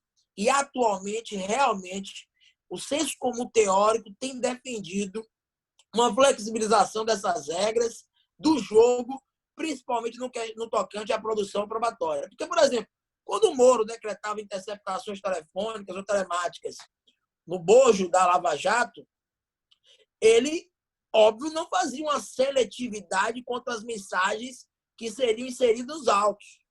Você tinha toda a mídia disponibilizada às partes, em muitos casos as conversas eram divulgadas, o sigilo era quebrado, mas agora Moro, quando está, eu diria, como destinatário de uma investigação por denunciação caluniosa, no escândalo aí, ou quando deixou o Ministério, ele vai até a Polícia Federal e só entrega as conversas que deseja, só entrega as conversas que interessam. Então, o processo penal é isso. O direito penal, eu diria, é como uma serpente que só pica quem está descalço. E amanhã pode ser eu ou você, destinatário de uma acusação, onde recursos são banalizados, recursos tecnológicos realmente são utilizados. Agora, há uma discussão quanto à questão da fake news, das fake news. Hoje, nós tivemos ações de hackers também publicizando dados da família Bolsonaro. E é uma realidade, né? Na Alemanha, em todos os países da Europa, nos Estados Unidos, claro que a utilização desses recursos tecnológicos é um caminho sem volta. Mas temos que impor limites. Limites à luz da Constituição Federal, limites à luz dos direitos fundamentais.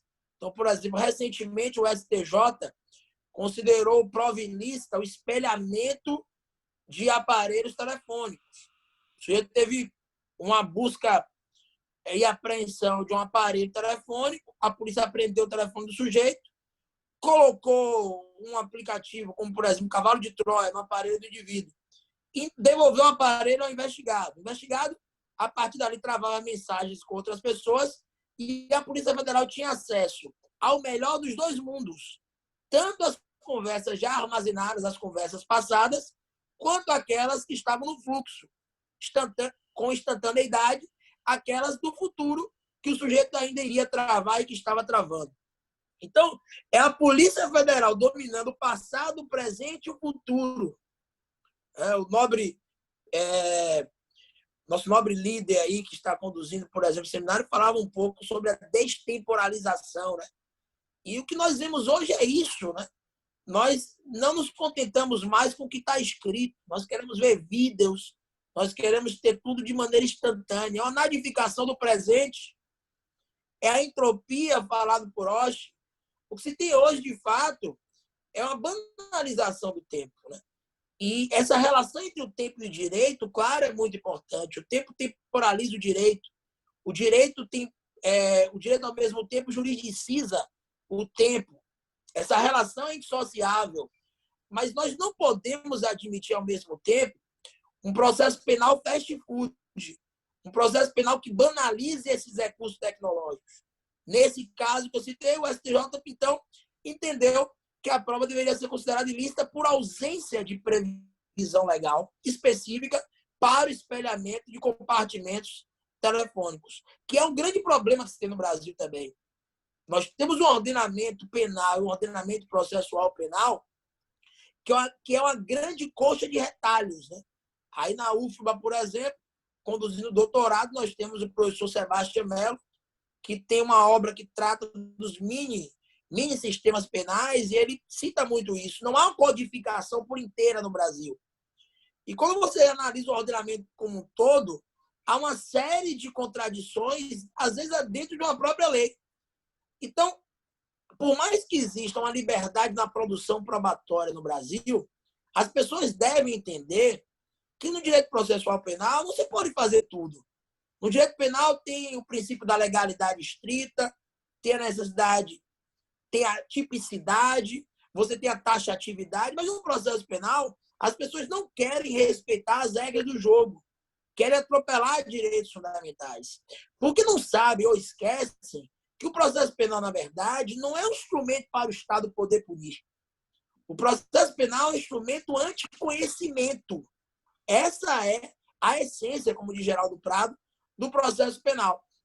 Então, claro que se nós queremos ter uma produção telemática, uma produção telefônica, se queremos ter uma prova penal digital utilizada no seio processual penal pátrio, tem que ter previsão legal explícita, regras orientadoras fortes.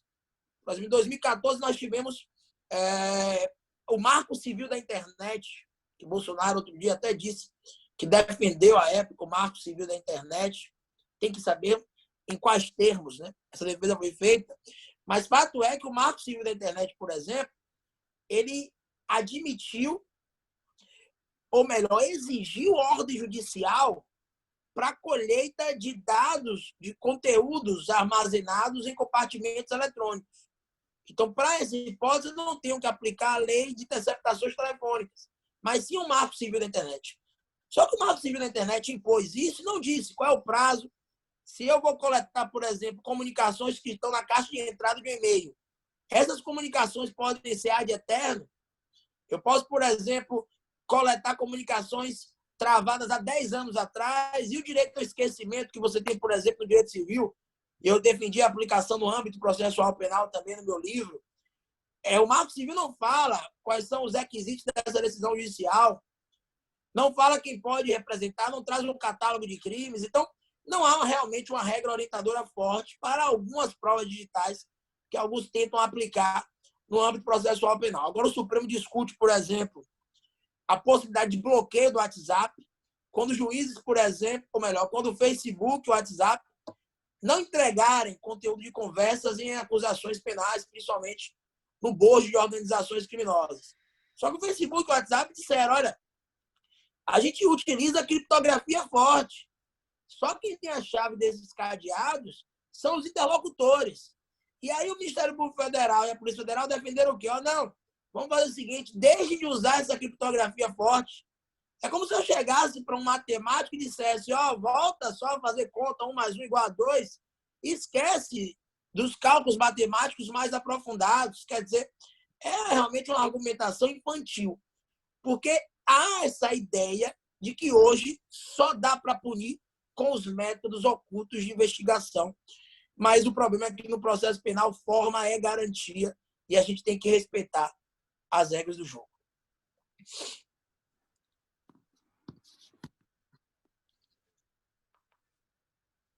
Então, eu quero agradecer ao convite de todos vocês. Eu estou aqui também disponível para eventuais intervenções, meus amigos.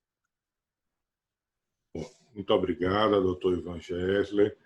Eu gostei muito de ouvir, porque, como não atuo nessa área, na área penal, vejo que existem muitas questões que se relacionam com o uso da tecnologia, a forma como se utiliza ela, como ela pode ou não pode ser utilizada pelo aparelho estatal, não só de repressão, como de investigação e de decisão.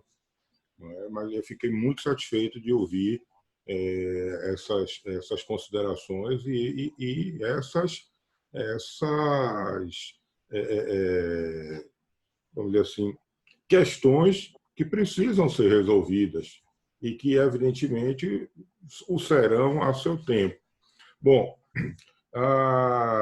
meus amigos, eu oportunizo a doutor Tessa, a doutor Augusto, a doutor Ivan, a possibilidade de se fazerem perguntas, porque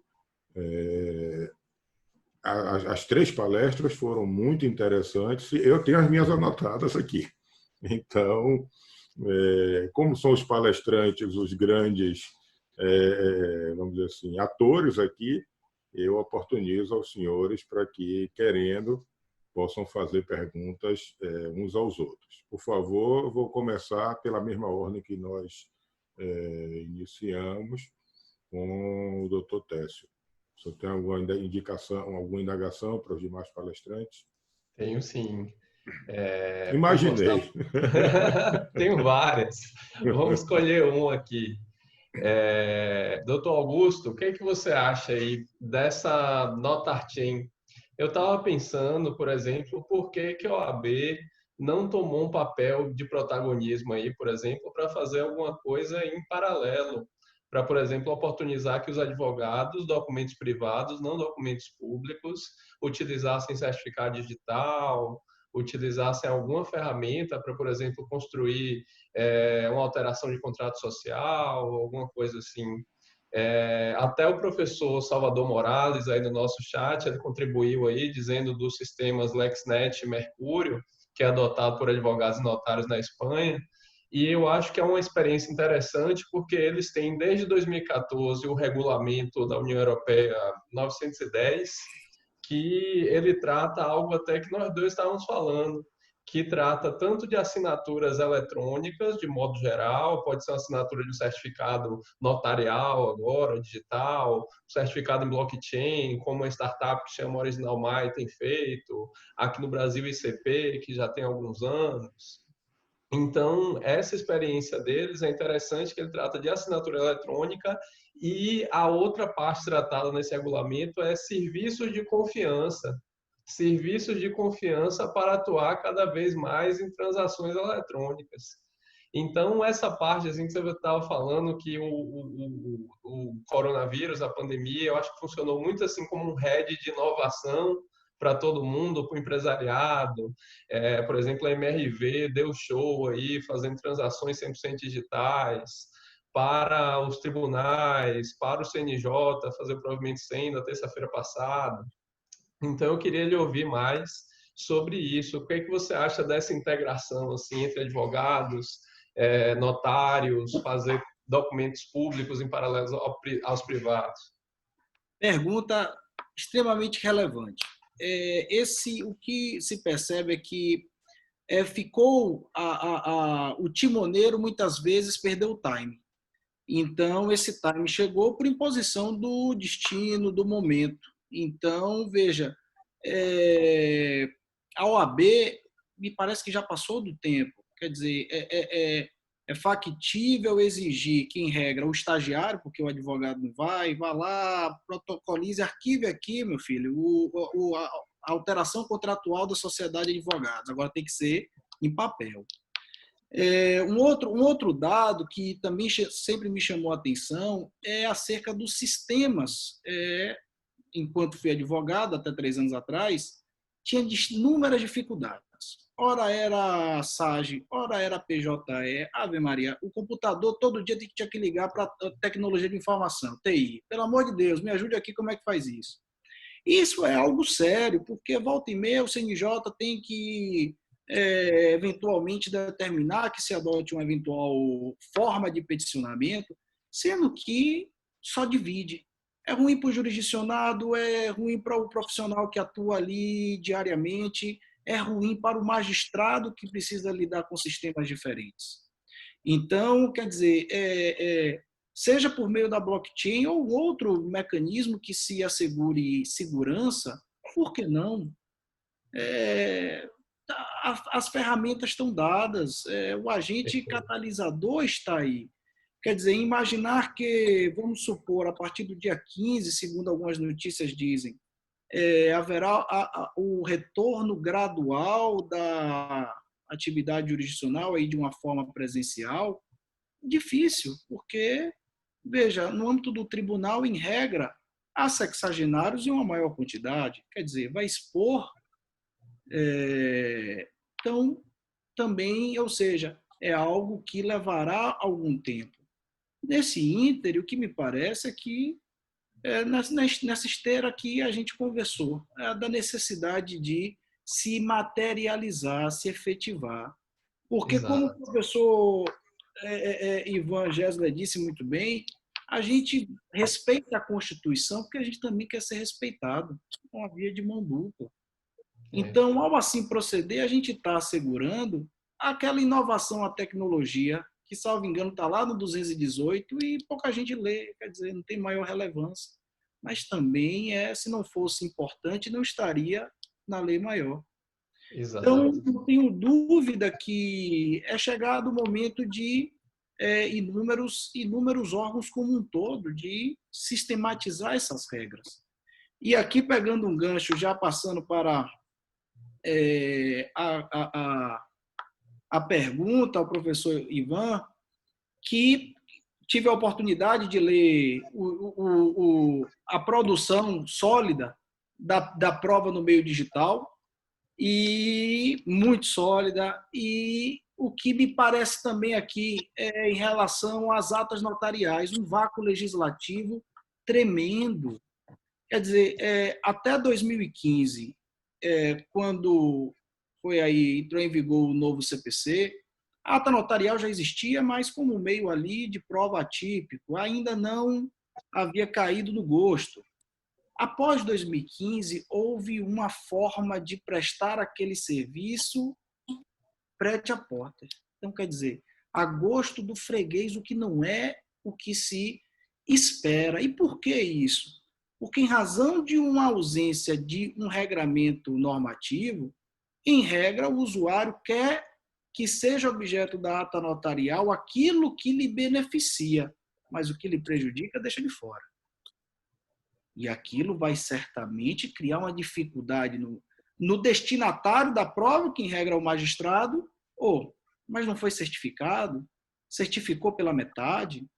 Então, a minha pergunta, professor Ivan, seria o seguinte aspecto: qual a limitação para melhor contextualizar? Por exemplo, é muito comum receber vídeo em que, vamos supor, o vídeo tem 5 minutos de duração, só que o sujeito só quer se valer ali daqueles 40 segundos que beneficia ele.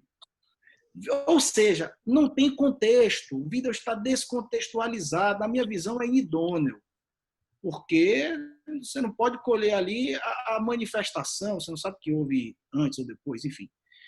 Qual seria esse limite, esse time, a íntegra, fazendo aqui um paralelo com um entendimento que me parece que ainda remanesce no STJ, no sentido da ausência da necessidade da integral da gravação de vídeos. Não sei se é esse entendimento ainda. Parabéns, professor, pelas considerações. Coincidentemente, você acredita que eu ia provocá-lo justamente para falar da ata notarial, coincidentemente. Desculpa, vocês adivinham que eu vou perguntar, né? Tá vendo? Tá vendo? Os três. Porque eu estava lembrando aqui de uma revisão criminal que eu tenho, e que agora eu estou com habeas corpus na STJ, que foi um depoimento de um policial federal, e aí eu queria certificar isso de maneira mais idônea e imparcial. Né? Um depoimento hoje no processo penal você tem a coleta, né, em áudio e vídeo, e desde 2008 isso é possível e geralmente acontece na prática. Então, volta e meia, nós temos que fazer essas transcrições. Né? E como o professor falou aí, o professor Aras, o que é que ocorre hoje? O pacote de crime ele trouxe a previsão de um procedimento detalhado e sistemático, desculpe a redundância, no tocante à cadeia de custódia das provas. O que é a cadeia de custódia das provas? É a necessidade de se acautelar todo o manancial probatório.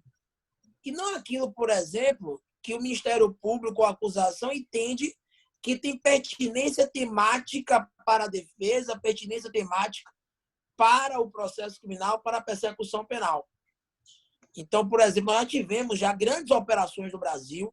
Teve uma em São Paulo, por exemplo, salvo engano, a Operação Negócio da China, em São Paulo, onde nós sabemos que as provas digitais, por exemplo, são provas extremamente voláteis, provas de fácil deterioração.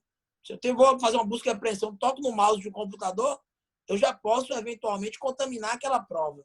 Então, tem hoje no Código de Processo Penal todo um procedimento detalhado para se proteger a prova, para se aplicar uma expressão que se tem em espanhol, que não tem correspondência no português, que é a mesma idade. A prova tem que ser a mesma. E fazendo um link com o que o professor perguntou, na verdade, o que pode ocorrer é que a outra parte provoque o juiz para que aquela prova, eventualmente, seja desentranhada dos autos. Se ela não estiver de maneira integral, se ela não estiver por inteira, para se assegurar o contraditório, a paridade de armas. Uma vez eu fui fazer um júri, por exemplo, em Feira de Santana, onde tinha alguns prints de imagens de uma gravação realizada por uma câmera que estava na rua e tinha pego as imagens do réu chegando até o local onde supostamente praticou homicídio. A promotora fez carga dos autos e perdeu, por exemplo, aquela mídia. Só ficaram os prints, as fotografias dos autos. Eu provoquei e a juíza determinou que o Ministério Público não falasse daquelas fotografias durante o júri, durante a sessão de julgamento, porque houve a quebra da cadeia de custódia das provas. Então, nesses casos, realmente, quando a parte, de maneira egoísta, entre aspas, acocha aos autos, ou como estratégia do jogo processual, que o processo realmente é um jogo, esse tabuleiro de xadrez, só junto aquilo que lhe interessa, pode a outra parte provocar para que a integralidade da prova seja acostada e se respeite realmente essa cadeia de custódia das provas. Né? Nós vimos agora, por exemplo, que o ministro do Supremo determinou que todo o vídeo da reunião ministerial fosse divulgado. Então, por que em casos onde o interesse é eminentemente privado, ou não há essa publicidade toda, o que ocorre na maioria dos processos criminais, deva ser diferente? Né? Então, acho que o link aí está justamente com a necessidade de se preservar a cadeia de custódia das provas, mas, de fato, cai nesse problema. Né? A própria ata notarial no processo penal não tem uma previsão legal explícita com todo esse processamento. E é muito importante, por exemplo, como eu disse, para a revisão criminal. A revisão criminal é a ação rescisória do crime que nós temos. Só quem pode impetrar a defesa. E a principal hipótese que os tribunais aceitam de revisão criminal é quando surge uma prova nova após o trânsito julgado de uma sentença condenatória. Então, essa prova nova hoje, em muitos casos, é propiciada pelos cartórios, né? Como o professor Aras bem falou aí em suas manifestações. Então, realmente, a gente precisa, sim, de uma previsão legal explícita, de um regime jurídico realmente forte.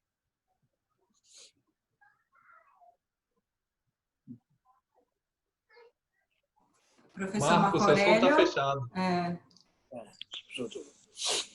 Perdão. Eu fiz várias anotações aqui para perguntar, mas nós já estamos com 2 horas, precisamente 2 horas de transmissão. Eu não me sinto confortável de exigir mais tempo dos senhores do que o que eu já estou exigindo. Então, eu, em nome do nosso grupo de pesquisa, nosso grupo de estudos, Direito, Inovação e Tecnologia, da Faculdade de Direito da UFBA, nesse segundo evento que nós fazemos. O primeiro foi no ano passado, onde tivemos um congresso internacional de assistentes digitais. Esse ano, por conta da singularidade epidemiológica, como eu chamo, nós preferimos fazer um ciclo que também é internacional. Teremos palestrantes de alguns países que vão estar conosco. Nós preferimos fazer assim, nessa forma, encontros às terças-feiras, que vão se prolongar por mais alguns meses. E, então, foi muito proveitosa a noite de hoje. Nós vimos aspectos relacionados com a tecnologia no âmbito dos registros processuais penais, como as provas. Nós vimos o uso da tecnologia nos registros públicos, pela visão do tabelião, e nós vimos também o uso da tecnologia, que é o que de mais novo existe, que é a blockchain, pela ótica do advogado, que tem se valido, e não só como advogado, mas tem nos ensinado muito sobre blockchain. No grupo de pesquisa, eu acompanho para aprender. Então, agradeço a todos, agradeço também ao professor João Glicério de Oliveira Filho, que nos cedeu o canal dele para esse encontro de hoje. Foi inestimável essa ajuda. Então, falando assim, e agradecendo mais uma vez também a Larissa, eu considero que atingimos nosso intento. A nossa transmissão, ela atingiu, alcançou 971 pessoas. Então, me parece que é um número expressivo, e isso nos deixa muito alegres. Então, saibam que, uma vez estando aqui, são obrigados a voltar em outras oportunidades e não tem desculpa, entendeu? Com todo prazer. Eu sou daqueles chatos que vai atrás, pede. Não foi preciso insistir com os senhores. O atendimento foi espontâneo e muito rápido, imediato. Então, eu dou por encerrado. Agradeço a participação de todos que estão nos assistindo. Nós temos, como eu disse, participantes de diversos estados, participantes, na sua maioria, da área jurídica, mas de outros segmentos também, porque isso interessa a todos. Então, muito obrigado mais uma vez, uma boa noite a todos, e tenho certeza, vocês voltam. Obrigado. Uma boa noite. Valeu, professor. Boa noite, obrigado a todos. Um abraço a todos, prazer. Até logo, gente. Obrigado. Tchau. Bem, pessoal, chegamos ao fim da segunda Live DIT com sucesso. Nosso projeto continua. Acesse nosso site ditufba.wordpress.com e acompanhe nossas redes sociais para maiores informações quanto à programação e outras ações promovidas pelo grupo de estudos. Nos vemos na próxima terça-feira, às 19 horas. Obrigada e boa noite.